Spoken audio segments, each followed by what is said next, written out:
Assalamualaikum warahmatullahi wabarakatuh. Innal hamdalillah nahmaduhu wa nasta'inuhu wa nastaghfiruh wa na'udzu billahi min shururi anfusina wa min sayyiati a'malina. Man yahdihillahu fala mudilla lahu ومن يضلل فلا هادي له أشهد أن لا إله إلا الله وحده لا شريك له إقرارا به وتوحيدا وأشهد أن محمدا عبده ورسوله وسلم تسليما مزيدا. Qala Allah Ta'ala ya ayyuhalladzina amanu taqullaha haqqa tuqatihi wa la tamutunna illa wa antum muslimun. Fa inna ahsanal kalami kalamullah wa khairal huda huda nabiyina Muhammadin sallallahu alaihi wasallam wa syarrul umuri muhdatsatuha fa inna kulla muhdatsatin bid'ah wa kulla bid'atin dhalalah wa kulla dhalalatin finnar. Masyaallah muslimin azanallahu wa iyyakum, bapak-bapak, ibu-ibu dan juga anak-anak sekalian azanallahu wa iyyakum. Semoga Allah SWT memberkahi kita, memberikan taufik kepada kita ke jalan yang Allah cintai dan Allah ridhai. Sungguh di antara nikmat yang paling besar, anugerah yang paling indah yang Allah berikan kepada seorang hamba ketika dia diberikan hidayah fil Islam, hidayah mengenal Islam, kemudian setelah itu diberi hidayah oleh Allah, hidayah taufik untuk mengamalkan amalan Islam, mengerjakan perintah-perintah Allah, meninggalkan larang-larangannya. Kita dipermudah, kita ditolong dan dibantu oleh Allah untuk mengamalkan kebaikan. Kenapa? Karena barang siapa yang diberikan oleh Allah hidayah dan taufiknya sehingga dia teguh dan istiqamah di atas kebenaran, maka Allah menjanjikan kebahagiaan. Faman ittaba'a hudaya fala yadhillu wa la yashqa. Barang siapa yang mengikuti petunjukku, fala yadhillu wa la yashqa, tidak akan tersesat, tidak akan celaka. Di dunia dia tidak akan tersesat, di akhirat, di alam kubur juga tidak mendapatkan kecelakaan. Maka adakah nikmat yang lebih utama daripada nikmat ini? Sukses dunia dan sukses akhirat. Ini bagi orang-orang yang diberikan oleh Allah taufik untuk bisa mengikuti hidayah dan juga diberikan taufik oleh Allah untuk menjalankan hidayah dan istiqomah di atasnya. Masyaallah muslimin azanallahu wa iyyakum. Kita lanjutkan pembacaan kitab Ahadits Akhlaq yang ditulis Syekh Abdul Razak bin Abdul Muhsin Al-Abbad. Kita sampai bab yang ke-15.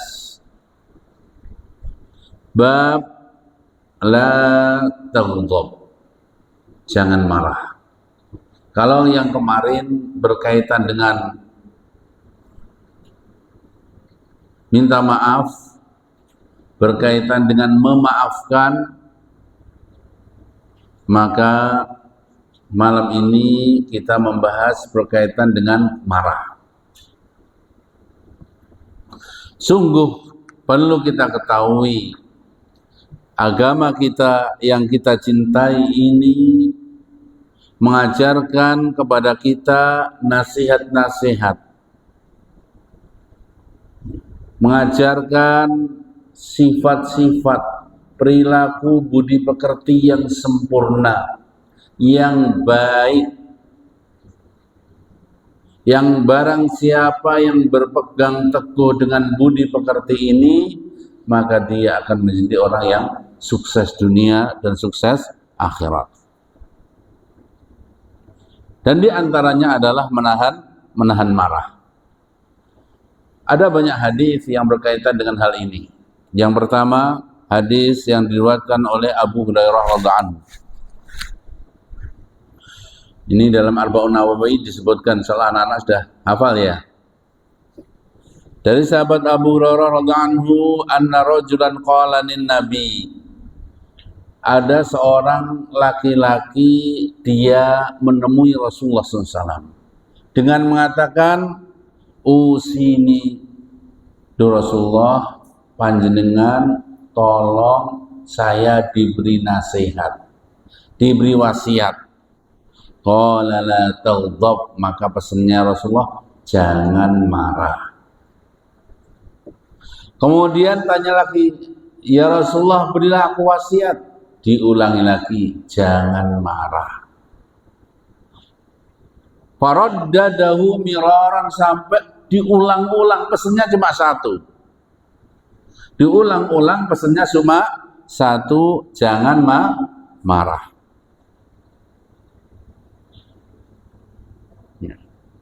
Wa an Humaydin ibn Abdurrahman an rajulin min ashabin Nabi sallallahu alaihi wasallam qala rajulun ya Rasulullah usini qala la taghdab. Jadi Humaid bin Abdurrahman, dari seorang laki-laki dari sahabat Rasulullah sallallahu alaihi wasallam, beliau mengatakan ada seorang laki-laki berkata, ya Rasulullah, berilah aku wasiat.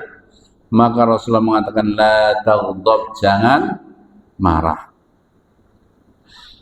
Qala rajul, berkata seseorang, ini seorang sahabat merenung, kok bisa Rasulullah mesti ada orang minta nasihat, pesannya cuma jangan marah. Apa sih di balik itu? Kenapa pesannya jangan marah? Dia mikir, fafakartu hina qala an-nabiyyu maqal. Ketika baginda Rasul memberi pesan jangan marah, direnungkan. Fa'idal ghadab, ternyata setelah dipikir-pikir, fa'idal ghadab, ternyata marah itu yajma'u syarra kullahu, mengumpulkan seluruh kejelekan. Kalau ada kejelekan yang banyak terkumpul dalam marah.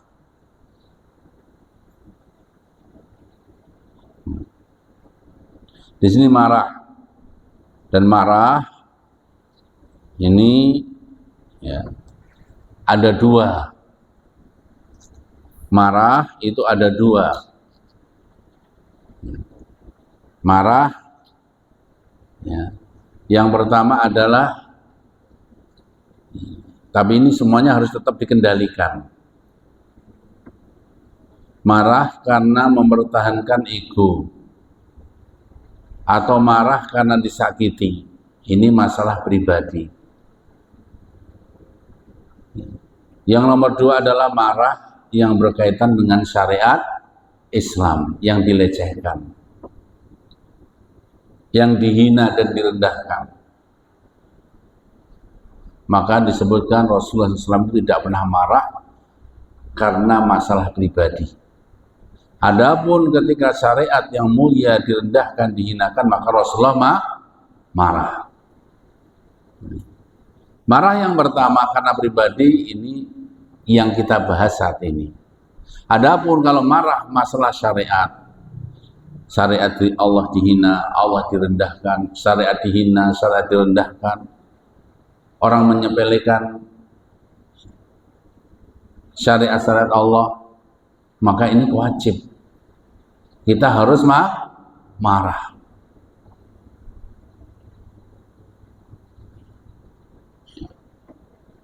Kita harus marah. Ada seorang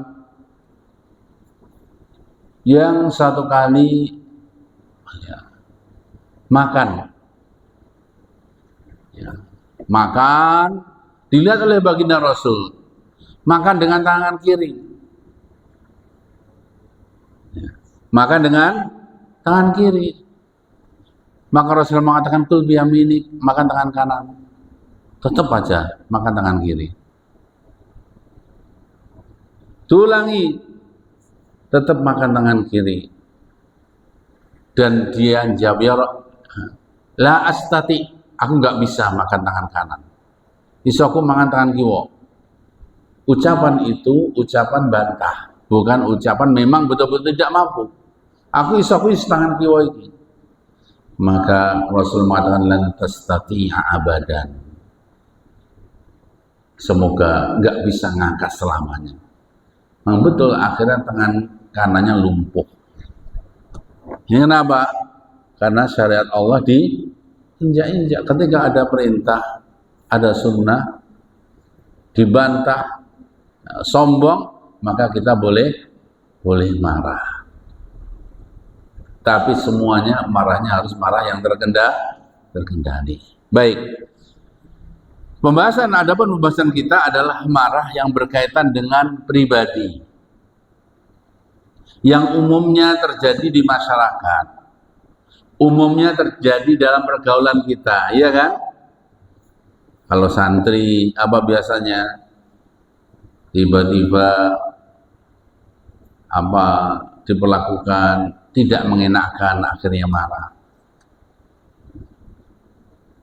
Entah itu ejek-ejekan, entah itu apa, akhirnya marah. Ya. Ini yang dimaksud.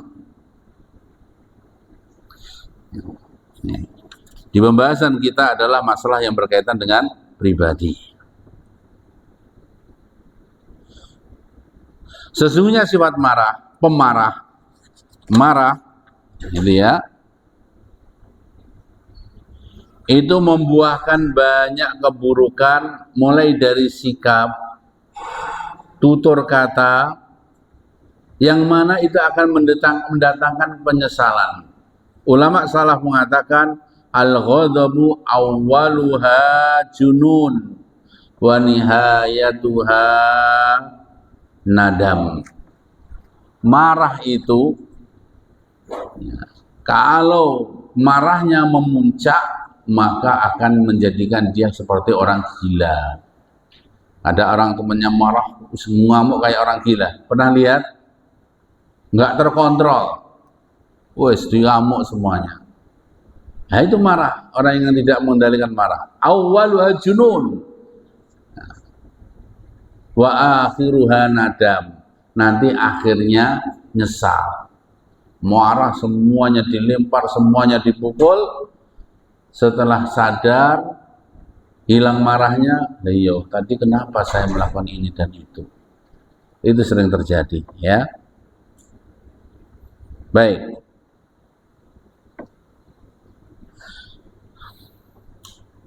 Hadis yang kita baca tadi, para ulama menyebutkan fa'ahlul ilmi, ya, menyebutkan bahwasanya wa hadza yatadammanul wasiyah bi amrayni 'azimaini la budda minhuma. Pesan Rasulullah jangan marah itu mengandung dua pesan besar. Apa yang pertama? Sebelum peristiwa terjadi, ya, ayyudarribal muslim nafsahu al akhlaqil fadilah wa adabil hasanah minas sabri wal hilmi wal anat wal bu'di anil ajalah ila ghairi dzalik. Yang pertama, perintah Allah, pesan Rasulullah jangan marah itu mengandung dua hal besar. Hal yang pertama adalah hendaknya seorang muslim itu melatih dirinya, dilatih. Dan ini perlu dilatih untuk beradab dengan adab yang baik, adab yang baik. Apa itu? Mulai dari sabar, tidak gampang marah, Ya sekarang apa bahasanya jawil, apa senggol, apa senggol pukul, ya gitu. Enggak begitu. Sabar. Kemudian al-hilm, punya lemah lembut, wal anat, punya kehati-hatian, tidak tergesa-gesa, sifat pemaaf yang kita bahas kemarin. Ini kelazimannya. Karena sabar, karena tidak marah itu mesti terkumpul itu. Terkumpul sabar, ya kan? Terkumpul sifat lemah lembut, ya, tidak tergesa-gesa, hati-hati. Dan itu semua adalah akhlak yang terpuji. Kemudian perintah kedua yang besar adalah ketika terjadi marah, sudah ada pemicu. Yang pertama tadi kan sebelum ada muncul marah, hendaknya itu sifat yang harus dimunculkan. Ketika terjadi sesuatu yang menjadikan darah bergelora, darah membara, membuat muarah sekali. Ketika terjadi ayyam lika nafsahu, dia bisa mengendalikan diri. Mengendalikan diri.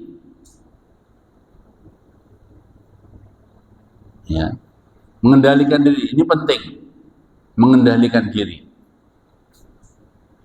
Fala yandafi'u waqta ghadabi ila qaulin la yuhmad. Jangan sampai ketika marah itu ke ubun-ubun, ketika darah bergelora, ya, istilahnya mulutnya sudah mulai gembreget, wajahnya merah membara, sudah marah, maka dia tahan untuk tidak mengatakan apa-apa, tidak berbuat apa-apa. Dia rem betul lesannya, rem fisiknya. Tidak mengucapkan, tidak berbuat, diem. Hatta tantafi'a jamratul ghadab, sehingga bara marah itu padam, baru bertindak. Kalau bara marah itu masih bergelora, bahaya. Kalau orang tua pas puncak marah nyetot sidik, gosong anaknya kan. Karena itu ada apa? Ada amarah, ada baranya. Kalau santri mukul sidik, marah, itu bengkak itu. Kenapa? Karena ada baranya. Maka seorang muslim hendaknya menahan diri.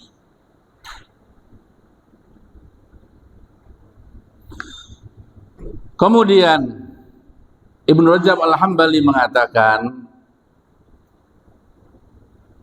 kenapa Rasulullah memesani kita jangan marah? Kata beliau hampir mirip tadi. Ayyakuna muradu al-amru bil asbabil lati tujibu husnal khuluq minal karami was sakhai wal hilmi wal haya'i wa tawaddu wal ikhtimal wa kafil adha. Kata Ibnu Rajab Al-Hambali dalam mensyarah hadis arba'in ini, bahwasanya perintah jangan marah itu mengandung sebab-sebab marah, hal-hal yang bisa mengerem rasa marah. Sifat-sifat yang mulia, lemah lembut, ada malu, ada tawadhu, ini harus dikumpulkan. Kalau ada tawadhu, marah itu hilang. Ya. Marah itu bisa hilang. Kenapa muncul marah? Karena muncul marah itu karena ada rasa sombong. Biasanya yang dimarah itu levelnya lebih rendah. Kalau santri marah sama gurunya kan tidak berani, paling cuma ngempet saja ya. Tidak bisa melampiaskan.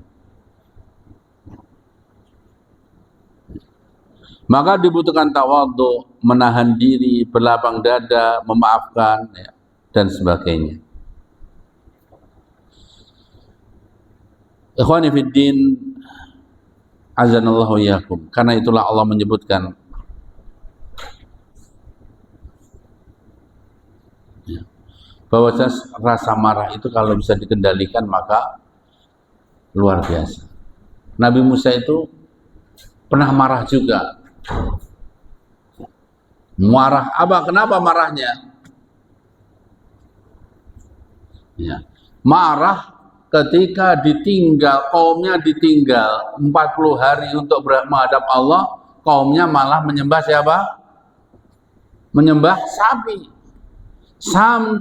Sampai marahnya fa'alqal alwah wa akhadha bi ra'si akhi yajurru ilai. Ya.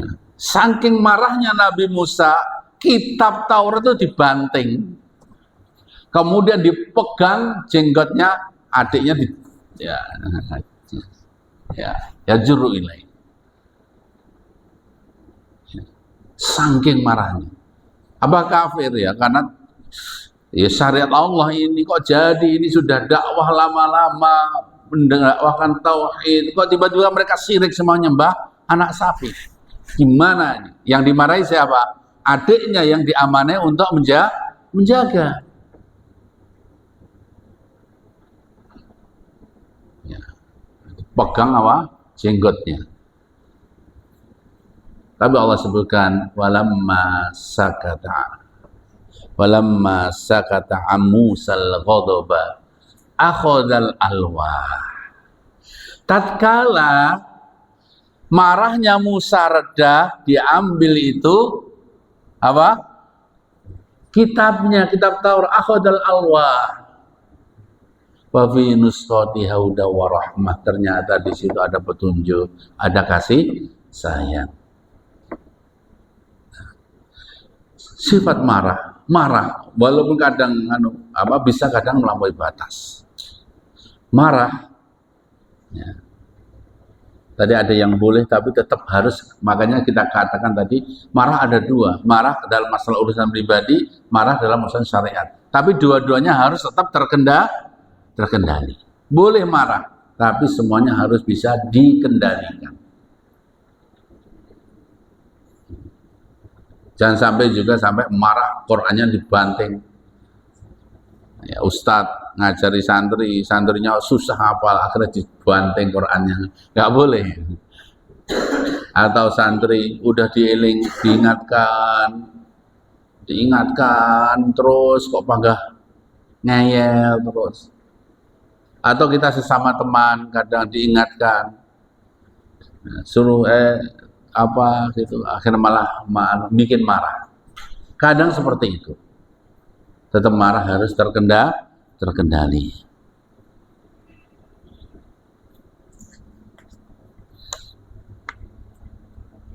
Allah sebutkan dalam surat surah, Allah katakan wa idza ma ghadibuhum yaghfirun.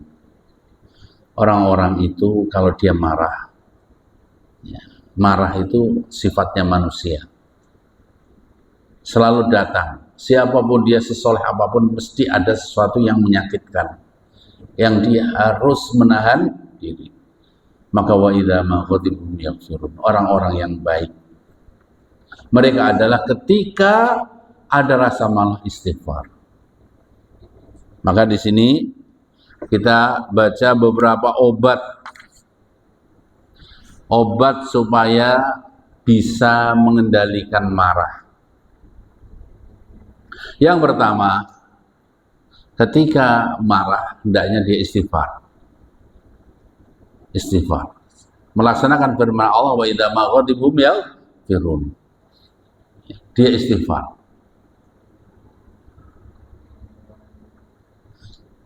Kemudian dilanjutkan dengan apa? Dia membaca ta'awudz.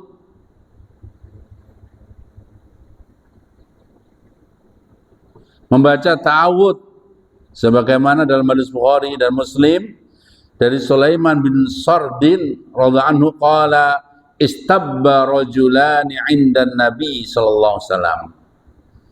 Ya. Zaman dulu zaman sekarang ya masih ada. Dulu tapi enggak terlalu. Tapi dulu itu ada masalah pun jadi ilmu. Istabba rajulani 'inda Rasulullah. Ada dua orang lo-loan di depan Rasulullah. Dulu aja ada, apalagi sekarang. Faghadiba ahaduhuma fastadda ghadabuhu. Akhirnya salah seorang dari mereka marah dan marah sekali.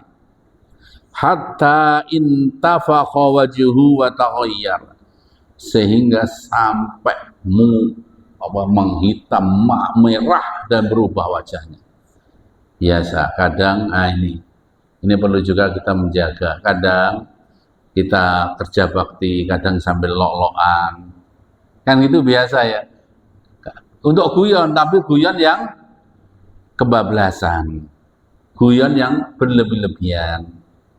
Pas kumpul. Rasulullah sahabat juga pernah terjadi.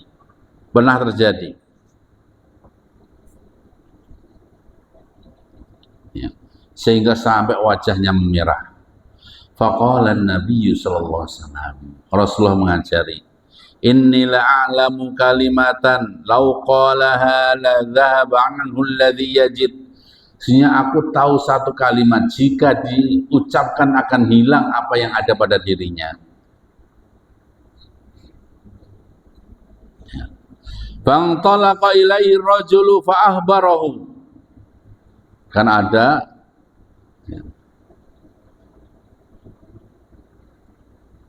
jadi rajulani ini pokoknya ada dua orang yang ini belum tentu sahabat Nabi ya, belum tentu sahabat Nabi tapi ya bisa jadi sahabat Nabi. Pokoknya pas ada orang tiba-tiba dekat Nabi bertengkar. Kemudian Rasulullah berkomentar. Ada dua orang yang bertengkar itu berkomentar. Sesungguhnya aku ini mengetahui satu kalimat jika diucapkan tengkarnya itu marahnya akan hilang.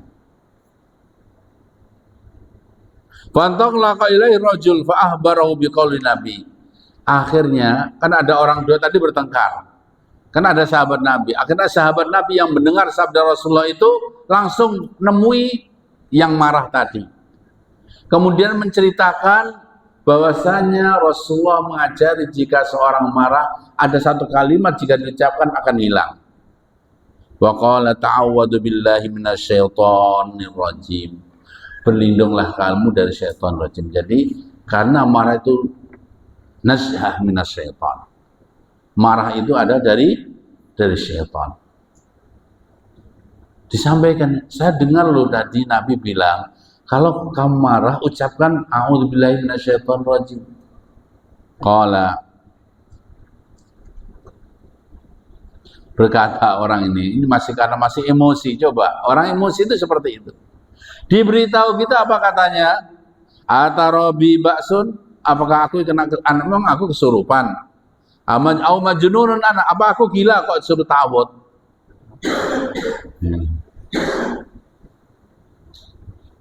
Idhab, pergi sana.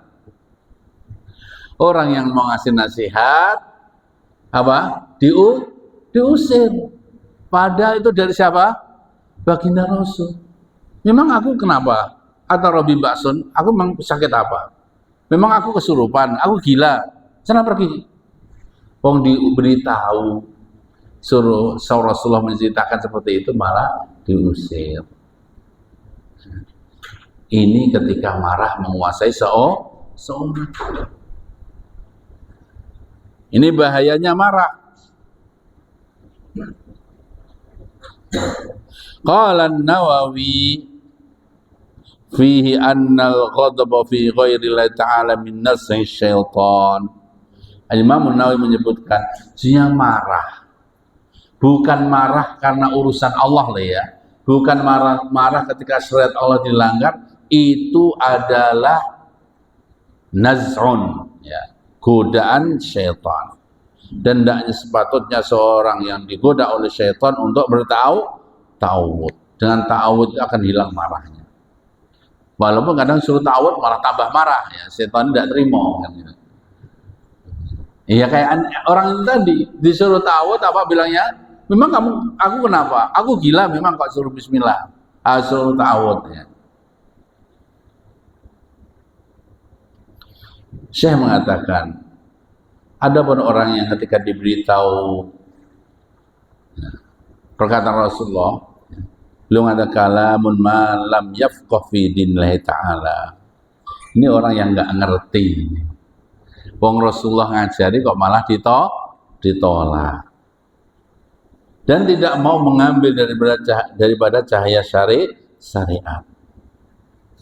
Dan dia berpikir bahwasanya ta'awud itu khusus untuk orang yang kesurupan setan atau orang gila. Padahal itu adalah bagian daripada gangguan setan. Dan inilah sekali lagi bahaya marah. Sekelas Nabi Musa saja bisa melemparkan kitab. Sekelas sahabat saja ketika marah diberi tahu nasihat apa? Nggak terima. Bang aku gila suruh ta'awud. Apalagi kita. Ini bukan pembenaran marah kita loh ya. Oh Nabi Musa aja gini ya aku wajar lah gitu. Bukan gitu maksudnya. Artinya ini bahaya. Bahaya daripada marah. Jangan dipahami sebaliknya. Sahabat aja juga gitu, pacarlah aku begitu. Bukan gitu. Ini bukan pembenaran, tapi ini adalah peringatan bahwasanya marah itu berbahaya.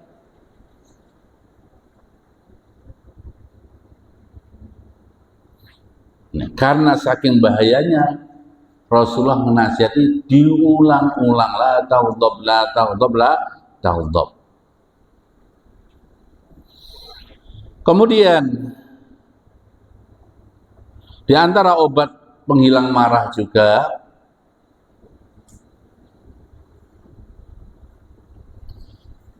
hendaknya orang yang marah itu dia diam.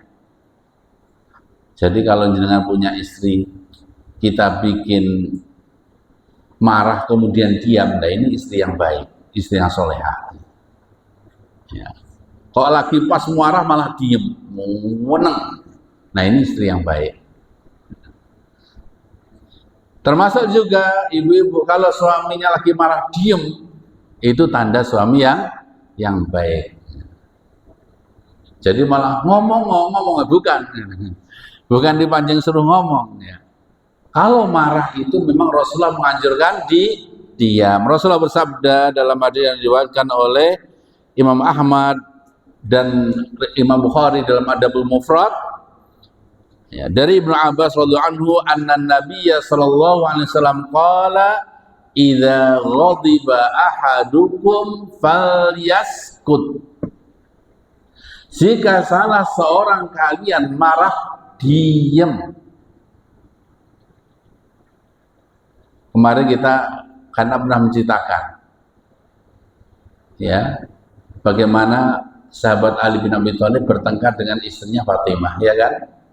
Apa? Sudah diem pergi ke masjid, ngedem diri di dalam masjid. Ya, fal yaskut. Jika marah jangan ngomong. Kalau ngomong bahaya. Nanti akan keluar perkataan-perkataan, bisa kebun binatang keluar semua. Iya kan? Nama-nama binatang keluar semuanya. Ini kalau pas marah muncak, diem. Kalau dia ngomong nanti akan berbahaya. Karena ketika marah bisa mengandung laknat. Kalau mau marah sama anaknya ngomong, semoga kamu masuk jadi anak soleh, nggak apa-apa. Kalau sampai laknat, dasar anak.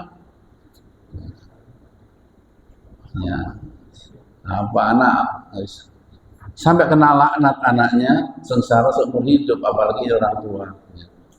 atau teman, melaknat kan nggak boleh sifatnya.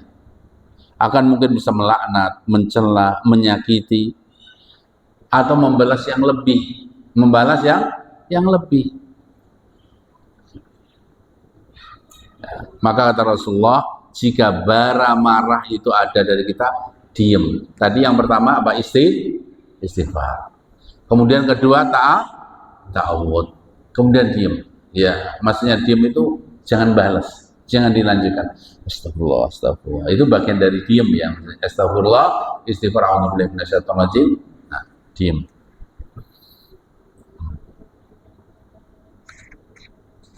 Kemudian yang kedua, berikutnya yang keberapa? Yang keempat ya, obat marah pertama istighfar, yang kedua baca ta'awud, yang ketiga diam, yang keempat. Dalam Musnad Ahmad disebutkan dari Anas bin Malik radhiyallahu anhu anna Nabiya sallallahu alaihi wasallam qala idza ghadiba ahadukum wa huwa qa'imun falyajlis fa in dhahaba anhu al-ghadab wa illa falyattaji'.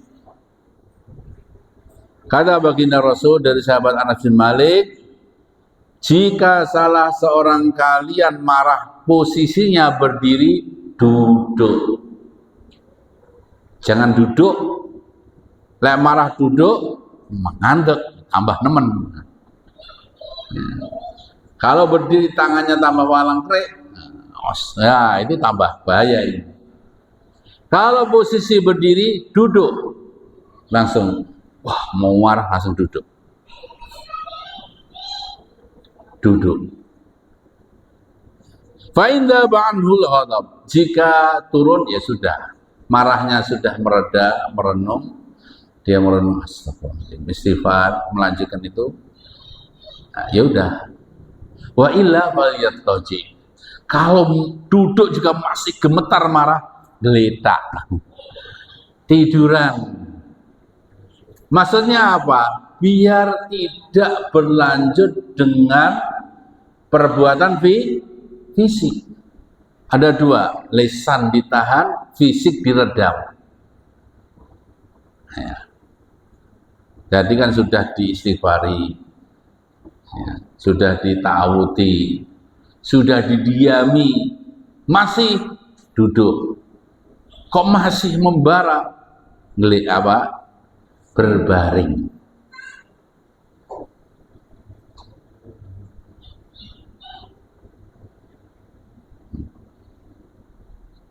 Ya, seperti itu. Intinya ma'asyiral muslimin azanallahu wa iyyakum, orang yang marah itu memang bahayanya kalau dia melampiaskan di luar kesadarannya. Berapa banyak perkara-perkara besar terjadi karena marah. Mau marah sama istri, suami langsung keluar kalimat talak, cerai. Tengkaran marah, cerai. Nggak mikir punya anak berapa, terus nggak ingat kebaikan-kebaikan istri betapa banyaknya. Demikian juga seorang istri pas melihat suaminya salah, marah, langsung keluar kalimat kufur, dan kamu nggak pernah merasakan memberikan kebaikan sama sekali, jangan elek terus. Kok orang tahu minak nih nyenengin wong, padahal sudah berapa kali dia mendapatkan kebaikan. Ini kan kalimat kufur yang menyebabkan wanita banyak menjadi penghuni neraka. Ya. Berapa banyak bahaya kalau korban marah. Ini sangat banyak. Maka benar kata para ulama, al-ghadabu awwaluha junun wa akhiruha nadam. Awalnya kayak orang gila, orang kesurupan, berakhir dengan penyesalan. Udah marah seorang istri dicerai, keluar kalimat talak, aduh, sudah talak sekali. Besoknya bikin marah, talak lagi. Besoknya setelah sebulan keluar marah, talak lagi, dah talak 3. Nyesel tidak? Padahal kebaikannya banyak, anak-anak banyak, dia harus wajib berpisah, harus dinikahi sama orang lain nanti kalau mau balik. Nyesel akhirnya. Merenung-renung, nangis gimana caranya bisa balik lagi. Tidak bisa, gara-gara sifat pemarah. Kurbannya banyak. Berapa banyak orang karena marah melampaui batas, entah itu ada terjadi pembunuhan karena marah, ya kan? Ada orang maling sandal di masjid, saking marahnya dikeroyok soi bensin di bom, kan dosa itu. Atau dimasak, itu karena marah. Apalagi marah yang terorganisir, jumlahnya banyak, ini bahaya sekali. Ini bahaya sekali.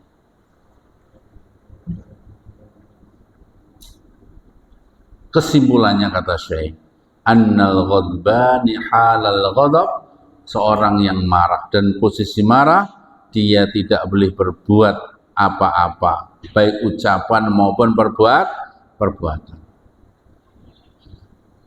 Kalau pas posisi marah, maka diam, jangan berkata, jangan berbuat, kecuali tadi duduk atau baringan, ditahan dulu.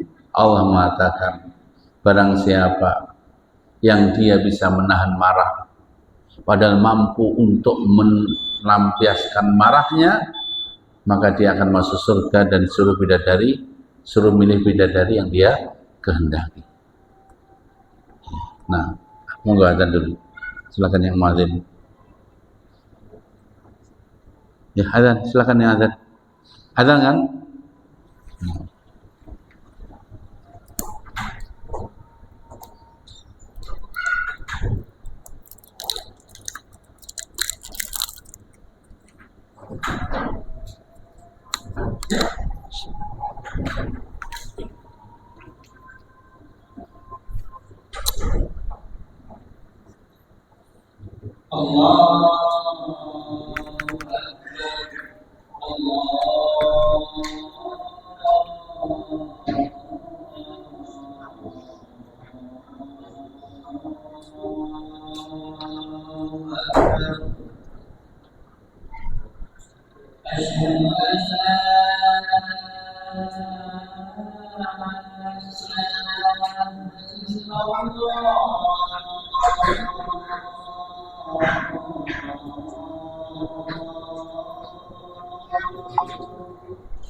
Baik, kita lanjutkan masalah muslimin. Bismillah, alhamdulillah, wassalatu wassalamu ala rasulillah. Kita lanjutkan. Kemudian masalah muslimin, azanallahu wa iyyakum. Di situ ada beberapa akhlak yang akan menumbuhkan, akan membantu seorang untuk bisa menahan marah. Jadi yang kita sebutkan tadi ada berapa tadi? Ada 5 atau 6 tadi ya. Obat marah ya, 6 ya. Itu ketika terjadi. Ketika terjadi. Kemudian apa akhlak-akhlak, apa perilaku-perilaku supaya jika perilaku tersebut ada pada diri kita, ini menjadi benteng daripada melampiaskan sifat marah. Yang pertama adalah hadis yang disebutkan riwayatkan Imam Anas bin Malik, dari Anas bin Malik radhiyallahu anhu, anin Nabi sallallahu alaihi wasallam qala at-ta'anni minallah wal ajalatu minasyaitan.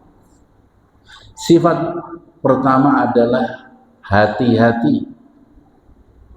Ta'anni itu dari Allah. Sifat apa? Kehati-hatian itu dari Allah. Wal ajalatu minasyaitan, dan kesusu tergesa-gesa itu dari syaitan. Sifat pertama yang kita nanti bisa meredam marah adalah bagaimana kita hati-hati dan tidak tergesa-gesa dalam merespon, dalam mengambil sikap, dalam memutuskan. Marah itu datangnya bisa cepat. Ada suatu nyas gitu kan ya di kepala langsung. Nah, maka obatnya adalah hati-hati.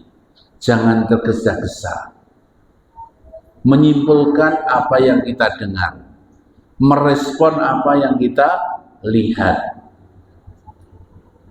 Nah, pesan pertama Rasulullah adalah ta'anni. Ta'anni minallah, kehati-hatian itu anugerah dari Allah. Ai mimma yardahu wa yuthibu alaih.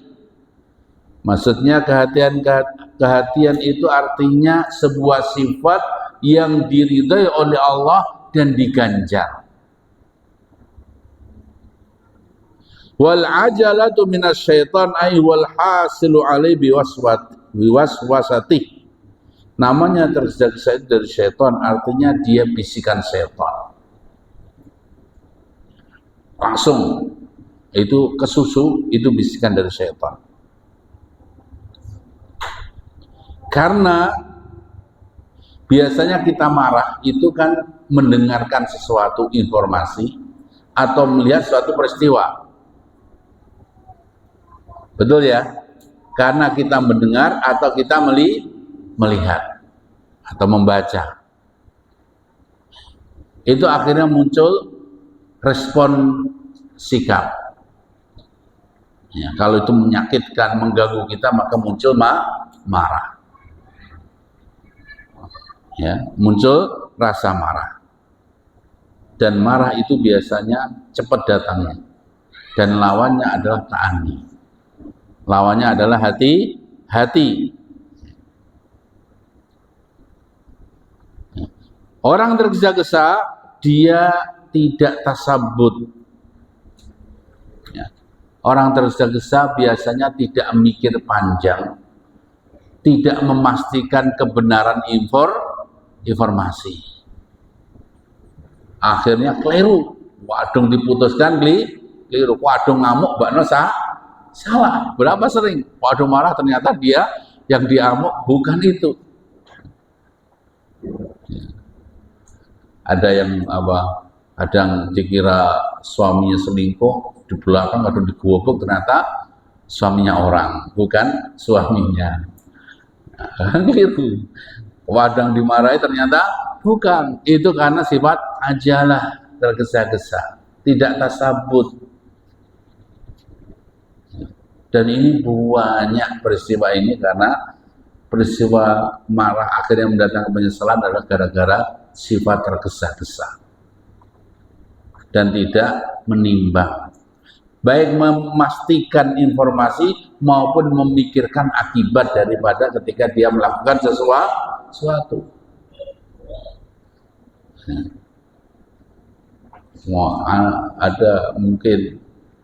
Ada santri buandel, mungkin saya pernah lihat ada santri bandel ya, sama anak hikmat itu di zaman dulu ya. Kita tuh pondok hikmat kan galak-galak ya hikmatnya zaman dulu, sebelum tahun 2000. Itu hikmat anak santrinya bandel ditemendang sini sampai patah. Ini karena marah ya, marah kebablasan, atau ada yang digebuk ya, akhirnya dia dipenjara.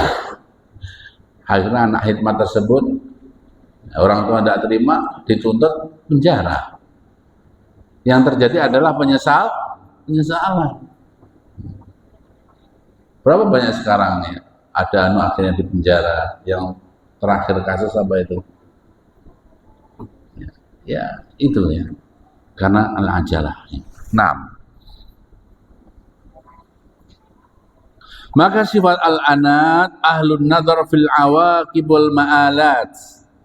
Orang yang hati-hati itu memperhatikan peristiwanya dengan teliti, kemudian akibat yang ditimbulkan setiap langkah yang dia ambil itu dipikir. Itu sifat anat, dan itu sifat yang dicintai oleh Allah. Ya. Sifat yang diridhoi.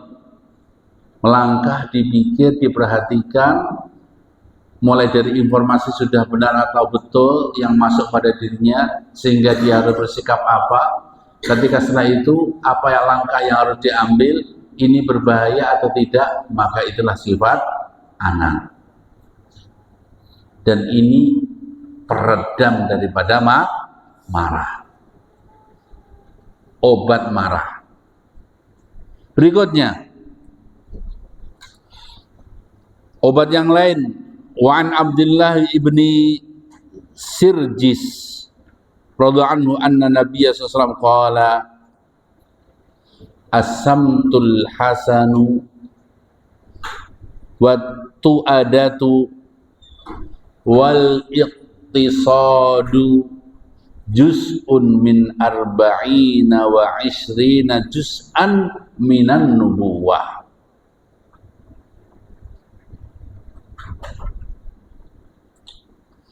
As-samtul hasan. Samtul hasan itu sikap yang baik. Wa tu'adatu, at-tu'adah al-anatu wal bu'du 'anis safahi wa tais. At-tu'adah itu adalah ya, jauh dari sifat orang-orang bodoh. Ya, kemerungsung. Batu ada itu lawannya kemerungsung. Tenang, hati-hati. Ya, apa tadi? Perilaku yang baik, sikap yang baik, tenang dan tidak kemerungsung, wal iktisadu, dan dia tengah-tengah.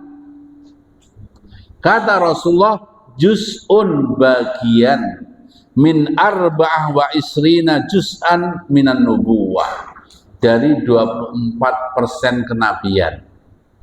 Sifat-sifat Nabi itu 24. Nah, itu bagian daripada sifat Nabi.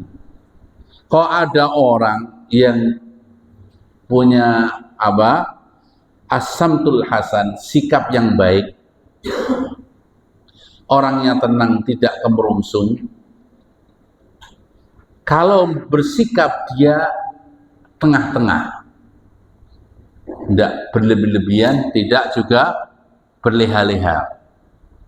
Karena kalau nyuwantai juga salah. Tapi kalau kowonceng juga salah. Dia tengah-tengah. Maka kata Rasulullah, juz'un min arba'in wa isrina nubuwah. Bagian daripada apa? 24 kenabian. Berapa? 2/4 ya? 24 sama 20, 24. Juz'un min, ya, bagian dari 24 bagian kenabian. Kalau sifat Nabi itu ada 24, itu bagiannya.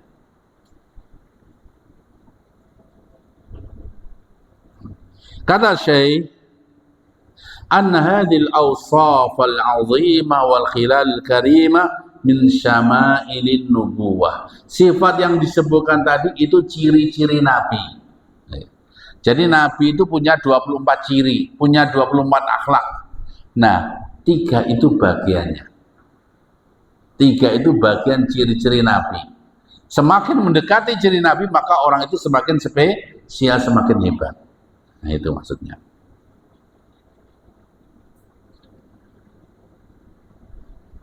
Ya. Masalah muslimin azanallahu wa iyyakum. Ada, insya Allah ini bisa, ya, 3 sifat tadi ya. Kemudian berikutnya,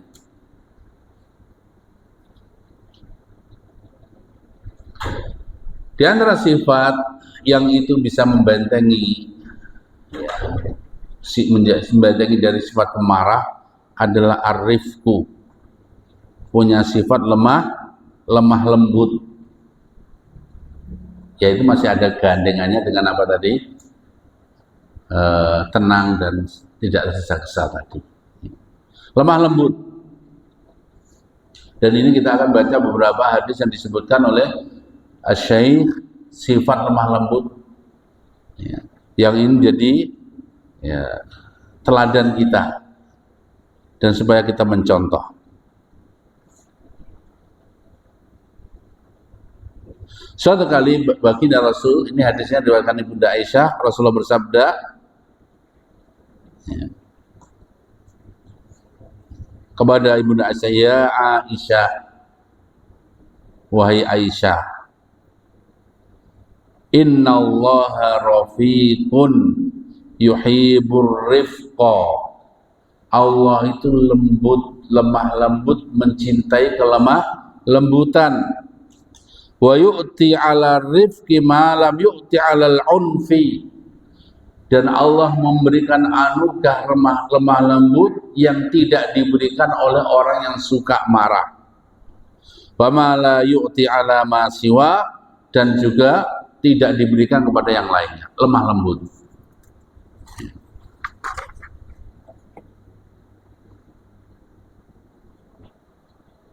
Dalam riwayat yang lain yang kita sudah masyhur itu, ya, ketika ada Rasulullah berjalan dengan Ibunda Aisyah, orang Yahudi mengatakan assalamu alaik, racun kepada Muhammad. Maka Ibunda Aisyah menjawab apa? Waalaikumsalam wal laknah. Itu tambahin, kamu juga racun, celaka, dan kamu dapat laknat. Maka Rasulullah mengatakan, ya Aisyah, wahai Aisyah, innallaha yuhibbur rifqa fil amri kulli. Sesungguhnya Allah itu mencintai kelemah lembutan dalam semua perkara. Oh, yang dihina Rasulullah, yang marah istrinya, kayak marah ditambah, ya wajar ya. Istrinya tidak terima suaminya dihina. Tapi Rasul mengatakan Aisyah, sehingga Allah itu mencintai kelembutan dalam semua perkara. Dalam yang riwayat yang lain, ketika diucapkan salam itu, ya, mengucapkan apa? Alaikumussalam wal la'nah. Ini orang Yahudi ini. Bagi mencelak apa? Racun dan laknat. Maka Rasul mengatakan, jawabnya alaikum. Cukuplah jawaban alaikum. Jadi kalau Ibnu Aisyah mengatakan wa la'anakumullah. Jadi ketika dalam riwayat yang lain assalamu alaikum, faqalat Aisyah alaikum, kamu juga wa la'anakumullah, Allah melaknat kalian, wa ghadiballahu alaikum, dan Allah memurkai kalian. Assalamu alaikum wa la'natullah wa ghadiballahu alaikum. Ditambahin, yang balasnya lebih kejam. Apa kata baginda Rasul? Mahlan ya Aisyah, ojo ngono to, artinya ojo ngono ya Aisyah, tahan. Alaiki birrifqi, hendaknya kamu berlemah lembut. Wa iyyaka wal unfi wal fuhsya, dan jauhilah keras, kasar, dan fuhsya, berkata yang buruk. Qalat, berkata Ibnu Aisyah, tidak terima, ditegur gitu ya. Awala tasma' maqalu, wahai Rasulullah, panjenengan mboten mireng apa yang dikatakan tadi. Dia tuh nggak bilang assalamualaikum, tapi assalamualaikum loh. Qala awalan tasma'i ma qultu, Rasulullah juga jawab, kamu nggak dengar juga apa yang aku ucapkan? Balas gitu. Radatu alaihim wa yustajabu li fihim wa la yustajabu lahum fi. Aku sudah balas mereka dengan ucapan alaikum. Allah mengabulkan doaku untuk mereka dan mereka tidak mengabulkan laknatnya kepada aku. Kamu dengarkan tadi aku menjawab juga. Nah itu.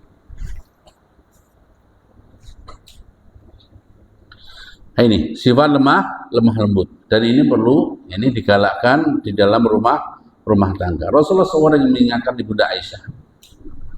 Dan Ibunda Aisyah muda ya, masih muda. Ketika ditinggal Rasulullah saja umurnya beliau masih 20 tahun. Ketika meninggal Rasulullah.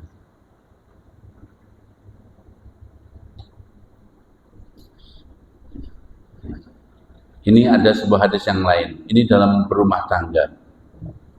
Wa an Aisyah radhiyallahu anha, dari Ibunda Aisyah radhiyallahu anha, anna Rasulullah SAW qala laha, sehingga baginda Rasul pernah berkata kepada Aisyah, padanya, ya Aisyah, wahai Aisyah, urfuki, lemah lembutlah. Fa inna Allah, sesungguhnya Allah, idza arada bi ahli baitin khairan, jika Allah mengendaki di rumah tangga itu ada kebaikan, dallahum ala babir rifqi, maka Allah tunjukkan bab lemah lembut. Orang tua sayang sama anak sayang sama orang tua, berlemah lembut. Rumah tangga yang harmonis, tidak getak-getakan. Nah, suami getak istri balas getak suami, anak getak orang tuanya, orang tua bentak anak, dan suara sana rumah tangga yang panas, tidak seperti itu. Kemudian masalah muslimin azanallahu yakum, banyak contoh-contoh yang disebutkan oleh Syekh. Di antaranya sifat lemah lembut Rasulullah adalah yang masyhur, ada orang Arab Badui yang kencing di masjid. Ini kita sering mendengar ya kan. Ketika itu langsung sahabat heboh, ingin langsung gurak, marah sama orang yang kencing di masjid itu. Akhirnya Rasul mengatakan, jangan, biarkan. Da'u wahriku ala bauli dhanuban minan ma. Udah, biarkan dia kencing sampai tuntas. Kemudian saya itu guyurlah air, siramlah, selesai. Ada kisah yang masyhur juga. Ini pada sahabat itu zaman dulu lucu-lucu juga ya peristiwanya. Ada peristiwa yang lucu.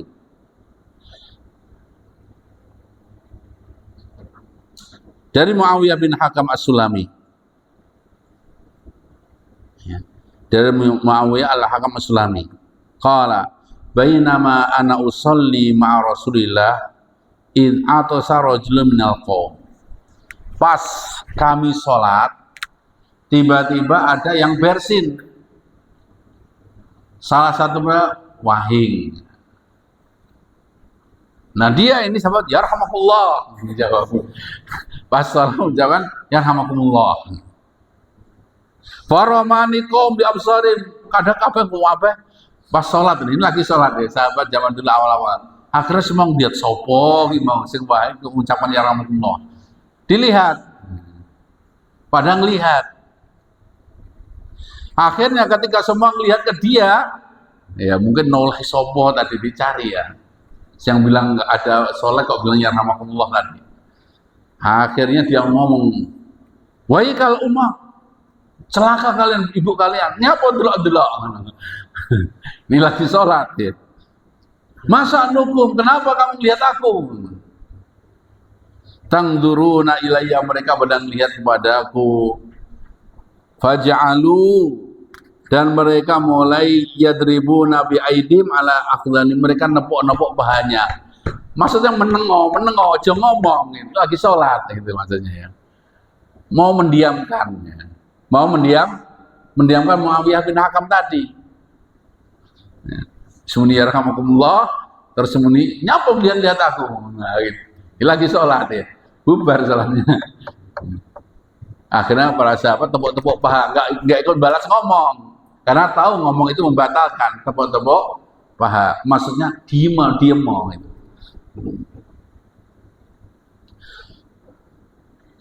Falamma ra'aitu yusammituni lakinni sakatu. Tatkala aku melihat mereka mendiamkan aku, ya wis aku diem. Wis lanjutkan sholat. Falamma shalla Rasulullah, ya, tatkala Rasulullah selesai sholat, fabi abi huwa wa ummi, demi Allah, ya, demi Allah, ya, dengan ya fabi, dan dengan ibuku dan bapakku, ma ra'aitu mu'alliman qablahu wala ba'dahu ahsanu ta'liman minhu. Aku tidak mengetahui seorang guru yang paling bagus dalam mengajar melebihi baginda Rasulullah SAW. Maka haroni, Rasul ketika itu enggak bentak-bentak aku. Enggak gitu. Ya. Wala dorobani, juga enggak mukul aku. Wala syatamani, dan tidak mencela aku. Yang enggak dibentak, enggak dipukul, enggak dicela.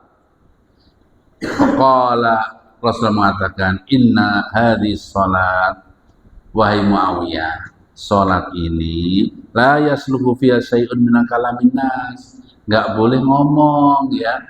Salat ini enggak boleh ngomong. Innama huwa tasbih wa takbir wa qiraatul Quran. Salat itu isinya adalah tasbih, takbir, dan baca Al-Quran. Enggak boleh ngomong. Masya Allah ya. Tidak dibentak. Ini bagi orang yang tidak tahu ya. Hukum orang yang tidak tahu. Bagaimana lemah lembutnya baginda Rasulullah SAW. Ada satu lagi kita baca sebagai terakhir. Dalam bab ini, kisah ini. Ada seorang juga yang dari Abu Umamah qala. Dari Abu Umamah, ada seorang pemuda ini izin, berkata, ya Rasulullah idzan li bizina. Cah nom, ya Rasulullah, panjenengan izinkan aku khusus spesial, aku boleh zina. Boleh berzina. Wah, kira-kira sahabat yang dengar ngawur aja ini permintaan, nah gitu ya. Langsung marah, langsung dibentak, kalau kata, ngawur aja kamu. Izinkan aku ya Rasulullah untuk berzina. Qala al-qaum, faqbal al-qaum pada berdiri, fazajaruhu, langsung dicela, dimarahi. Wa qalu mahmah, pijat ngawur. Mahmah itu ucapan celaan. Faqala udnu. Maka Rasul mengatakan, coba suruh ke sini, suruh dekat sini. Udah ngomong izinkan zina, kayak terang-terangan di depan orang banyak. Ya. Sini kan, Rasul mengatakan, coba udnu, suruh dekat kepadaku. Fadana minhu qariban, akhirnya dia mendekat. Qala fajalasa, akhirnya orang itu duduk di depan Rasulullah. Qala atuhibbu li ummi. Kamu tadi kan izin minta zina, ya kan? Kira-kira ikhlas enggak kamu misalnya yang dizina itu umimu, ibumu? Kira-kira kamu kan zina. Zina kan dengan perempuan. Kalau misalnya ada orang yang menzinai ibumu, boleh enggak? Ya. Apa kata dia? La wallahi ja'alani Allahu bid'ah. Enggak mungkin, enggak boleh ya Rasulullah ibuku zina. Nah, enggak boleh. Qala walan nasu yuhibbuhu li ummahatim. Juga yang lainnya juga enggak mau loh kalau ibunya kamu zinai. Ya. Ibumu enggak boleh dizinai orang toh, maka yang lainnya juga enggak mau, enggak boleh dizinai. Akhirnya Rasulullah nambah lagi, qala afatuhibbuhu li ibnatik. Kalau ibunya enggak boleh, boleh enggak anak perempuanmu dizinai orang? Qala la wallahi ya Rasulullah, enggak boleh ya Rasulullah. Maka demikian juga anaknya orang lain juga enggak mau engkau zinai. Akhirnya Rasulullah tambah lagi, afatuhibbuhu li ukhtik. Mau enggak? Boleh enggak saudari perempuanmu dizinai orang? Dia mengatakan enggak boleh. Maka saudarinya orang juga enggak mau kamu zinai. Kemudian Rasulullah, gimana? Boleh enggak? Kamu boleh enggak kalau bibimu dizinai? Ya enggak boleh. Maka bibinya orang juga enggak boleh. Diingatkan, oh iya. Ya kamu enggak ada orang yang boleh dizinai. Maka Rasulullah mengatakan, ya, setelah disadarkan seperti itu, enggak ada orang yang ridho kalau keluarganya, ibunya, anaknya, saudarinya, bibinya dizinai. Maka Rasulullah menepuk dadanya dan mengatakan, Allahumma firdzan bahwa tahir qalbah wa hassin farjah. Ya Allah, ampuni dosanya, sucikan hatinya, dan jagalah kemaluannya. Ya, didoakan.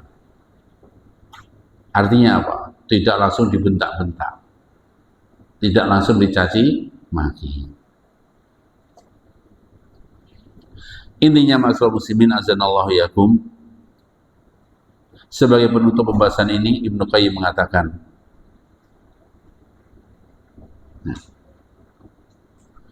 beliau mengatakan wa husnul khuluqi yakumu ala arba'ati arkan la yutasawwaru qiyamasaki illa 'alaiha. Sesungguhnya tiangnya akhlak yang baik itu ada 4, tidak mungkin lepas dari 4 itu. Tiangnya akhlak yang baik itu ada 4. 1, as-sabru, sabar. Ya. Yang mana? Ya. 2, al-iffah, menjaga kemuliaan.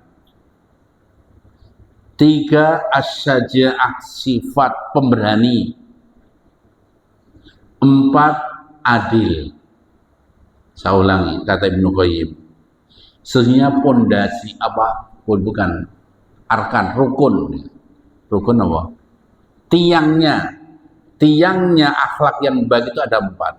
Sabar, kemudian menjaga kehormatan, pemberani, dan adil. Kesabaran itu melahirkan sikap, kesabaran melahirkan sifat menahan marah, tidak menyakiti orang, lemah lembut, tidak tergesa-gesa, dan hati-hati. Adapun menjaga iffah, menjaga kehormatan, itu melahirkan apa? Sifat apa? Pemalu, ya, kemudian dia jujur, meninggalkan sifat ghibah, namimah, dusta, bakhil, itu sifat menjaga kemuliaan. Kan tidak pantas akhlak-akhlak yang jelek. Itu sifat ifah. Berkata kotor, itu kan karena nggak punya menjaga diri. Kemudian syaja'ah, keberanian, itu melahirkan sifat ya percaya diri, kemudian juga menghargai orang lain, tidak ya bukan pengecut. Nah, ini ya. Kemudian sifat adil adalah melahirkan ya pertengahan orang tadi atau iktisad tadi ya.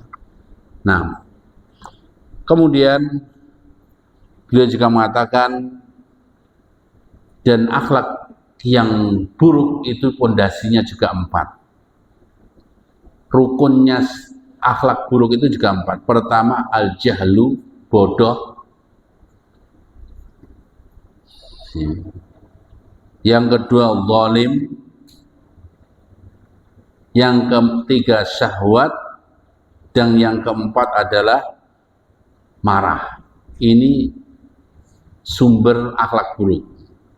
Udah bodoh, zalim, syahwatnya tidak terkendali, pemarah, selesai sudah. Itu adalah orang super buruk, lengkap.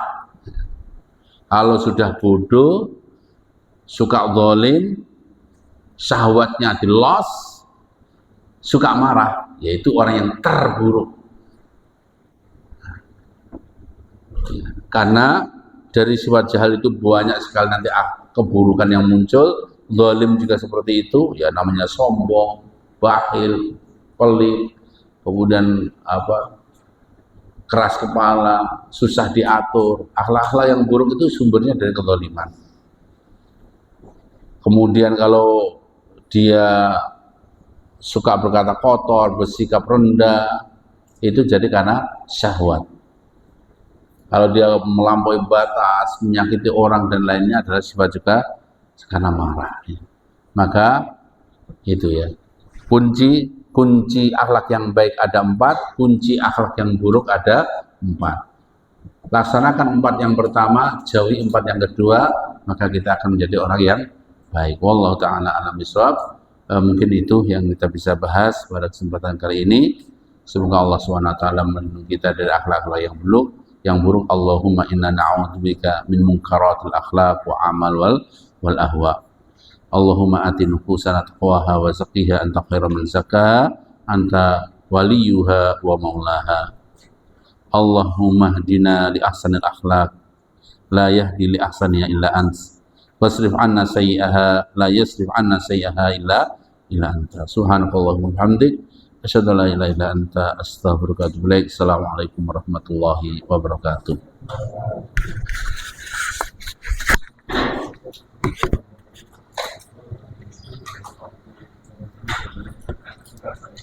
Thank you.